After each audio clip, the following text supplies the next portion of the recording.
The FIFA World Cup stands as one of the most significant global events, captivating an audience of 5 billion viewers worldwide. However, the question arises, what becomes of the stadiums once the spotlight fades? In today's exploration, we will delve into the concerning destinies of World Cup stadiums in Russia, Brazil, and South Africa. We will also scrutinize Qatar's strategy for addressing the situation, including their decision to begin dismantling one of their stadiums. Currently, only 3.2% of our viewers are subscribed to our channel. Therefore, if you appreciate our content, be sure to click the subscribe button. Over the past decade, Qatar has undertaken the construction of an entire World Cup infrastructure, comprising modern stadiums, state-of-the-art training facilities, and enhanced transportation links. The total expenditure exceeded $200 billion, an astronomical sum surpassing the investments of any previous host. This substantial spending was primarily attributed to Qatar's necessity to build the majority of this infrastructure from the ground up. In comparison, Russia spent approximately $16 billion 4 years earlier, and Brazil invested $20 billion in 2014. Yet, even $20 billion is a considerable amount, especially considering the brief duration of this entire event, lasting less than a month. Beyond the pursuit of global attention, countries aspire to reap long-term benefits from the World Cup infrastructure. Improved transportation links could rejuvenate previously neglected areas, and stadiums might become financially self-sufficient by hosting concerts and events. It is an ambitious vision, envisioning vibrant venues outlasting their original purpose, but reality often diverges from this ideal. Examining the history of World Cup stadiums reveals a less than rosy picture. Qatar, however, has distinct plans to address this issue, which will be explored later. First, let's understand the measures they are diligently taking to avoid the challenges faced by other host nations. So, looking back at previous World Cups, in the lead-up to the 2018 World Cup, Russia constructed 9 new stadiums and upgraded 3 existing venues. While the exact cost is challenging to pinpoint, it constituted a significant portion of the $16 billion that Russia spent on the entire tournament.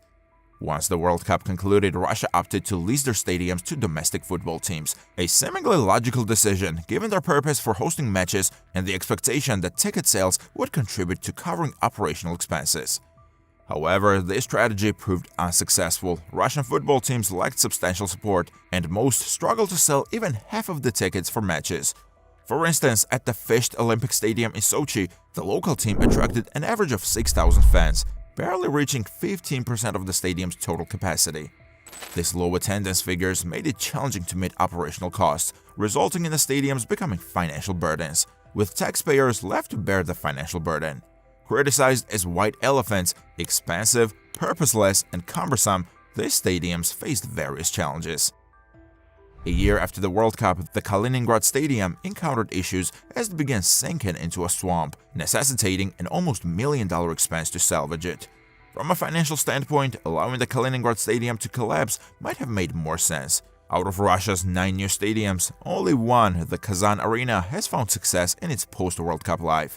Transformed into a versatile venue, it now hosts not only football matches, but also concerts, car shows, fashion events, and is equipped with restaurants, bars, and hotel rooms.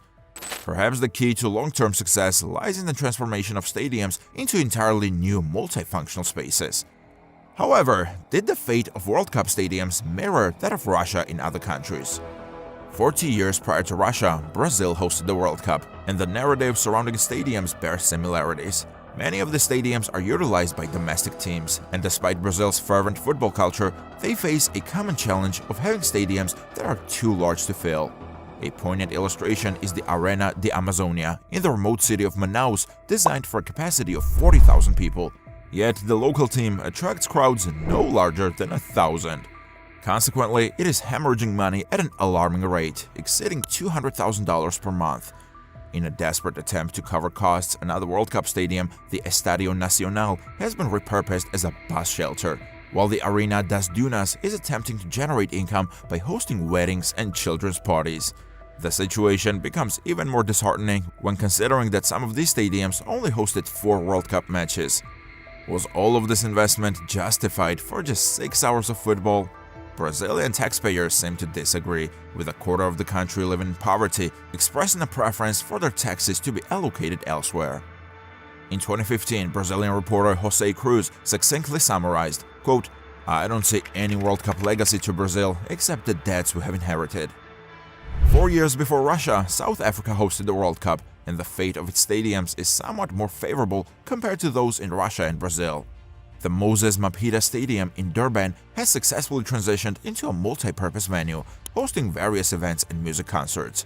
Visitors can even enjoy a sky car ride to the top of the Central Arch and partake in bungee jumping.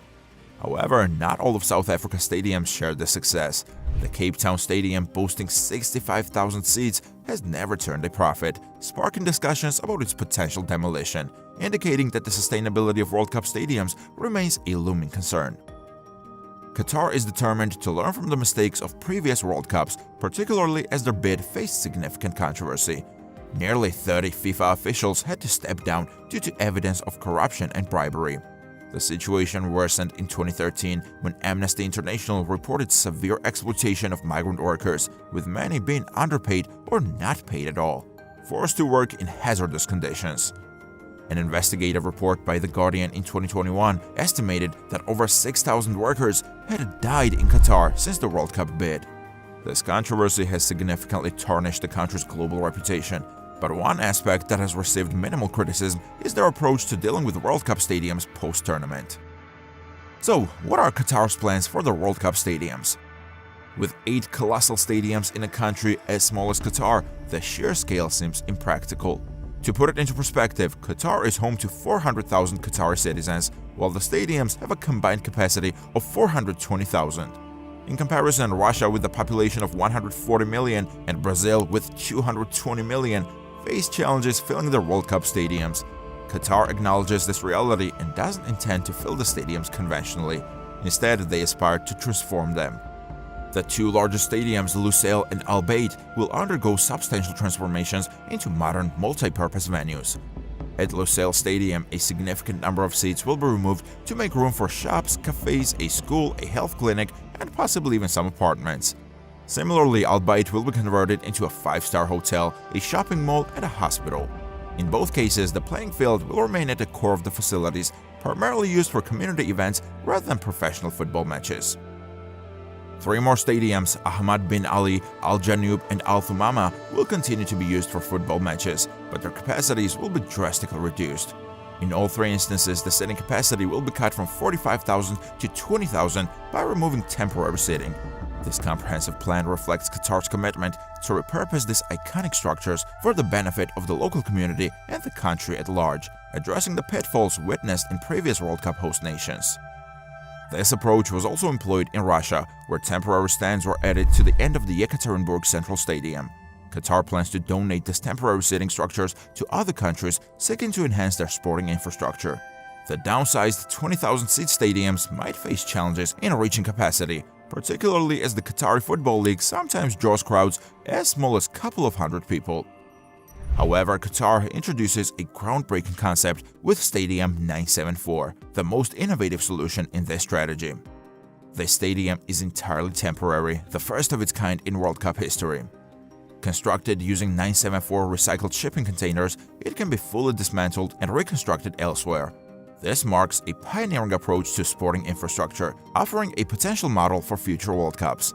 Instead of constructing new stadiums for each host country, a set of temporary stadiums could be relocated, providing a sustainable and efficient solution.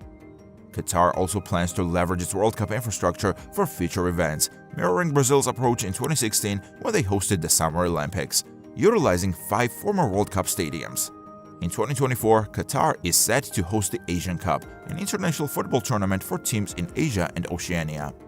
Furthermore, they will host the 2030 Asian Games and an international athletics tournament with more participants than the Olympics. In both cases, the goal is to maximize the reuse of World Cup infrastructure to prevent these projects from going to waste. Qatar has even set its sights on hosting the Olympics, possibly as early as 2036. While only time will reveal the success of these plans, one initiative is already in progress. Following a match between Brazil and South Korea on December 5th, the deconstruction of Stadium 974 began.